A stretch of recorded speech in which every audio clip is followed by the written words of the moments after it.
ఓర్మకి స్వాగతం. A manual to self. సూచనలు లేదా సమాచారాన్ని అందించే స్వీయ శోధన సాధనం. సో రైట్ ఫుడ్ గురించి ఆల్మోస్ట్ ఆల్ అన్ని యాస్పెక్ట్స్ చూడటం జరిగింది.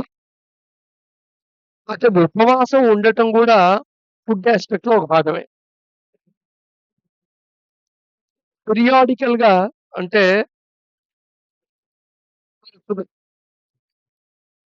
వారానికోసారో, 15 రోజులకోసారో, నెలకోసారో అలాగా.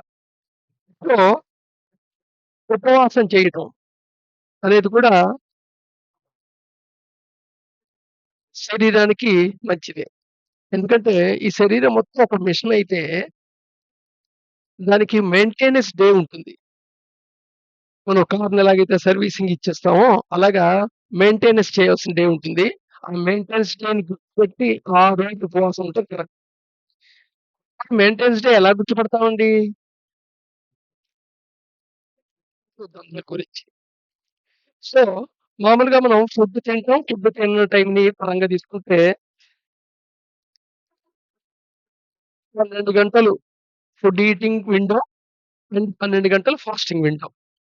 ఇది చాలా ఐడియల్. కానీ జనరల్‌గా 12 కంటే అబోవే ఉంటూ ఉంటాయి. అంటే పొద్దున 7:00కో, 8:00కో టిఫిన్ తినేసి రాత్రి 10:00కి అన్నం తిన్నామనుకోండి. సో, అక్కడ 12 దాటిపోతుంది గదా! Food window. సో, అంటే బ్రేక్‌ఫాస్ట్, డిన్నరు ఆహ్, అండ్ స్నాక్స్ టైమ్ అయితే లేతే లంచ్ అయితే మొత్తం అన్నీ కలిపేసి టోటల్ 12 అవర్స్ దానిలోనే ఉండాలి. స్టార్టింగ్ నుండి ఎండింగ్. అంటే ఎప్పుడు నువ్వు టిఫిన్ స్టార్ట్ చేసావో ఆ టైం నుండి లాస్ట్ నువ్వు డిన్నర్ ఎప్పుడు తిన్నావో ఆ టైం దాకా 12 గంటల వ్యవధిలోనే జరిగిపోవాలి. 12 గంటలు ఫాస్టింగ్‌లో ఉండాలి. ఇది నార్మల్ పీపుల్ సాధారణ మనుషులకి ఇది ఓకే. ఇది ఒక రకంగా చెప్పాలంటే 21 ఇయర్స్ దాకా ఓకే. 21 ఇయర్స్ వచ్చినప్పటి నుండి దీన్ని రెడ్యూస్ చేసుకుంటూ రావాలి. 35 ఇయర్స్, 40 ఇయర్స్ వచ్చేప్పటికి 10 అవర్స్, 14 అవర్స్ విండో కింద మార్చేయాలి. 10 hours, 14 hours. 14 hours, 10 hours window అంటే ఏమిటి? నువ్వు బ్రేక్‌ఫాస్ట్ టైమ్ దగ్గర నుండి డిన్నర్ టైమ్ దాకా మొత్తం 10 గంటల్లోనే అయిపోవాలి. అలాగే 45 ఇయర్స్ వచ్చేప్పటికి 16 అవర్స్ అండ్ 8 అవర్స్ విండోలో చేయాలి. 16 అవర్స్ అండ్ 8 అవర్స్ విండోలో చేయాలి. అంటే టోటల్ టిఫిన్ దగ్గర నుండి డిన్నర్ దాకా టైమ్ స్పాన్ అంటే 8 అవర్స్‌లోనే ఉండాలన్నమాట. ఇది వెరీ ఐడియల్ ఓ రకంగా. అలాగే నెక్స్ట్ 65 వచ్చేప్పటికి 4 అవర్స్ విండో గ్యాప్‌లోకి వచ్చేయాలి. అంటే అంతే చెప్పాలంటే ఇక్కడికొచ్చేప్పటికి ఓన్లీ డిన్నరే ఫిల్టర్ చేస్తుంటాం. ఓన్లీ డిన్నరే డిన్నరు నీట్‌గా 4 అవర్స్‌లో వన్ ఫుల్ మీల్. అయితే ఈ 20:4 రేషియో అంటే అప్పుడప్పుడు ప్రస్తావన చేయకూడదు. నేనేదో ఏజ్ డి ఈ ఏజ్ నుండి ఈ ఏజ్ దాకా అని చెప్పాను కదా! అని ఏదో రేపుగానే మరునాడు నుండి ఇది నియమం అలాగా మారటం కాదు ఇది. ఏదైనా గ్రాడ్యువల్‌గా ఏ 21 దాకా ఏమి చేయక్కర్లేదు. 21 దాటేప్పటి మటుకు చాలా గ్రాడ్యుయల్‌గా అది 1 ఇయర్ పట్టని, 2 ఇయర్స్ పట్టని, 10 ఇయర్స్ పట్టని. మొత్తం 12 ఇయర్స్ నుండి 12 అవర్స్ ఆఫ్ ఫుడ్ పీరియడ్ నుండి ఫాస్టింగ్ పీరియడ్ 12 అవర్స్ నుండి 14కి పెంచాలి. అలాగే మనం గ్రాడ్యుయల్‌గా ఆ 14, 10ని ఇంచుమించు ఒక 6 ఇయర్స్ అలా ఉండనివ్వాలి. సస్టైన్ చేయనివ్వాలి.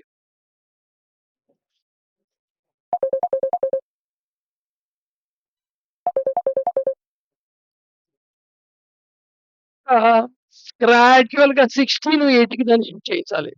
గ్రాడ్యుయల్‌గా 16, 8కి గ్రాడ్యుయల్‌గా షిఫ్ట్ చేయించాలి.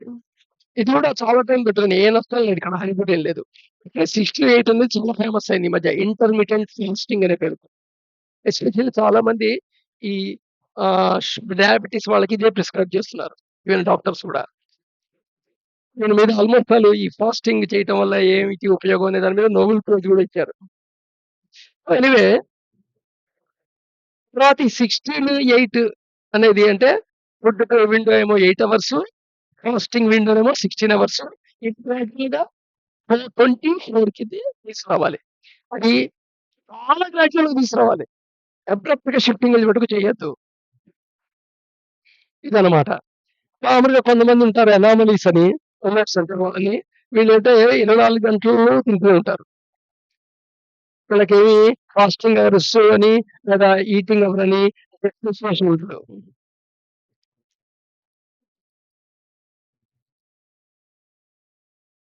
సో, 20:4 అప్రోచ్ అయిపోయిన వాళ్ళు పర్లేదు గానీ, మిగతా వాళ్ళు ఎస్పెషల్లీ 12:12 లేదా ఉమెన్ వాళ్ళు లేదా 14:10 ఈ రేషియోలో fasting and meals window maintain చేసిన వాళ్ళు మటుకు పీరియాడికల్‌గా పీరియాడికల్‌గా మీల్ కుకింగ్ చేయాలి. ఒక 24 అవర్స్. దీన్నే మనం ఫాస్టింగ్ అంటాం. ఉపవాసం ఉన్నాం అంటుంటాం. పూట ఉపవాసం ఉపవాసం కాదు. ఉంటే ఫుల్ డే ఉపవాసం ఉపవాసం అండి.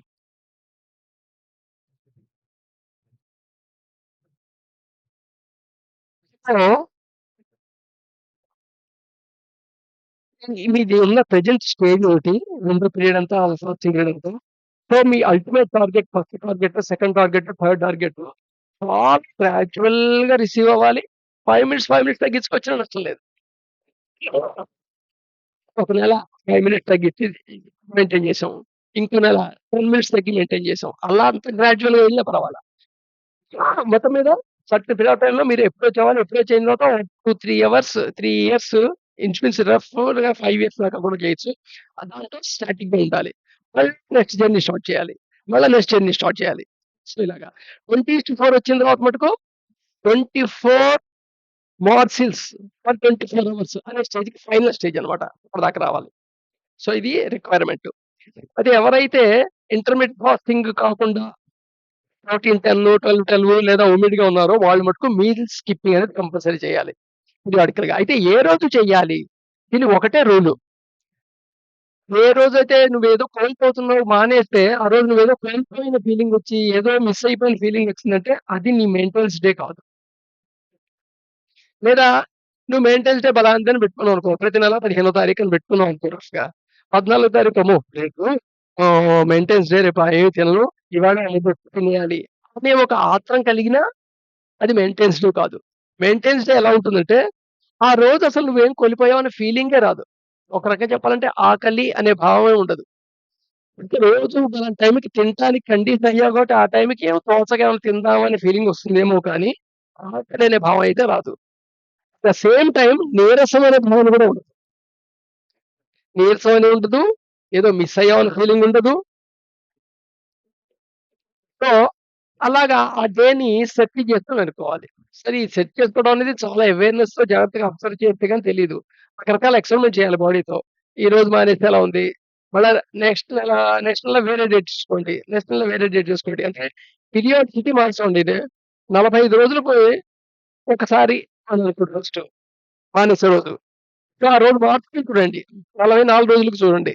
43 రోజులు చూడండి. 42 రోజులు చూడండి. ఇలాగా రోజులు తగ్గించుకుంటూ ఏ రోజు మీకు ఏదో కోల్పోయాననే భావన రాకపోవటం, అన్నం తినలేదని నీరసం లేకపోవటం, మామూలు డేలో ఎలా ఉన్నావో అలాగే ఎనర్జిటిక్‌గా ఉండటం, లేదా ఒక రోజు ముందే ఎక్కువ తినేయాలి రేపు ఉపవాసం అనే భావన కలగకపోవటం, ఇలాంటి స్థితి ఎప్పుడైతే మానసిక స్థితి వచ్చిందో అది ఆ డేని గుర్తుపట్టడం ఒక పద్ధతి. ఇది కాకుండా సైంటిఫిక్‌గా కూడా కనుక్కోవచ్చు. సైంటిఫిక్‌గా ఎలా కనుక్కుంటామంటే, నువ్వు ప్రతిరోజు నీ మీల్స్‌కి 1-10 స్కేల్‌లో ఒక మార్క్ అలవాటు చేయి. ఇలాగా ఇంచుమించు 2 నెలలు, 3 నెలలు అవాయిడ్ చెయి. అవాయిడ్ చేసిన తర్వాత సహజంగాదికి స్కేల్‌లో. ఏ రోజైతే ఏదైనా ఫంక్షన్ జరిగింది, లేదా నీ ఇష్టమైన కూరుంది, లేదా నువ్వు సరిగ్గా ఏదో ఇంట్లో గొడవొచ్చింది, అందుకోసం తినలేదు. ఇలాంటివన్నీ ఔట్‌లినియర్ కింద తీసేయి. ఆ మిగతా వాటికి టైంకి మీరు గ్రాఫ్ గీసినట్టయితే పాసింగ్ త్రూ మినిమమ్ వస్తుంది. అంటే యూ టైప్‌లో గ్రాఫ్ వస్తుంటదన్నమాట. యూ టైప్‌లో. సో, ఈ పాసింగ్ త్రూ మినిమమ్ పాయింట్ ఉందే, అది యాక్చువల్‌గా మీ యొక్క మెయింటెనెన్స్ డే అన్నమాట. సో, 6 నెలల కాయేదో ఇలా చేస్తే వచ్చే గ్రాఫ్‌లో ఏదైతే మినిమమ్ పాయింట్ టచ్ అయ్యి వస్తుందో, ఆ మినిమమ్ టచ్ పీరియాడికల్‌గా రిపీట్ అవుతూ ఉంటుంది. ఆ రిపీట్ అవుతున్న దాన్ని గుర్తుపట్టి, ఆ 2 రిపీట్ అవుతున్న దాని మధ్య ఎన్ని రోజులుంది అనేది లెక్క కట్టుకుంటే, ఖచ్చితంగా మీ బాడీ యొక్క మెయింటెనెన్స్ తెలుస్తుంది. ఆ రోజు ఉపవాసం ఉంటే, మీరు ఏదో కోల్పోయాం అనే భావన ఉండదు. అంతకు ముందు రోజే తిందామని ఆతృత ఉండదు. మీకు నీరసం ఉండదు. పూర్తి ఎనర్జిటిక్‌గా ఉంటారు. సో, ఒకవేళ ఇవేమి నేను చేయలేననుకుంటే, నార్మల్‌గా ప్రకృతి పరంగా ఏకాదశి రోజు మెయింటెనెన్స్‌లో ఉంటుంటది. ఈ ప్రకృతి మొత్తానికి. అందుకని ఏకాదశి రోజు నువ్వు గూడా ప్రకృతిలో ఒక భాగం కాబట్టి, ఆ రోజు అన్నం మానేయొచ్చు. అంటే ఏకాదశి రోజు అన్నం మానేయటం అనే మాటొచ్చింది. యాక్చువల్‌గా ఈ అబ్జర్వేషన్‌లోంచే. ఎందుకంటే ఇలాగ అందరూ అవేర్‌నెస్‌తో చేసుకోవటం, ఇలాగ సైంటిఫిక్‌గా కనుక్కొని చేసుకోవటం చాలా మంచి పద్ధతి. కానీ అది చేసేంత ఓపిక, టైము ఉండకపోవచ్చు. మనకంతా ఇన్‌స్టంట్‌గా కావాలి గదా! సో, అలా ఇన్‌స్టంట్ అనుకున్న వాళ్ళు ఏకాదశి రోజు ఉపవాసం ఉండొచ్చు. అయితే ఎవరైతే 16:8 వచ్చిందో వాళ్ళకవసరం లేదు. ఎవరైతే 20:4 విండో రేషియో‌లోకొచ్చారో వాళ్ళకి అస్సలు అవసరం లేదు. స్కిప్ చేయటం అనేది. So, right. రేపు మళ్ళా ఇంకో టాపిక్ చూద్దాం.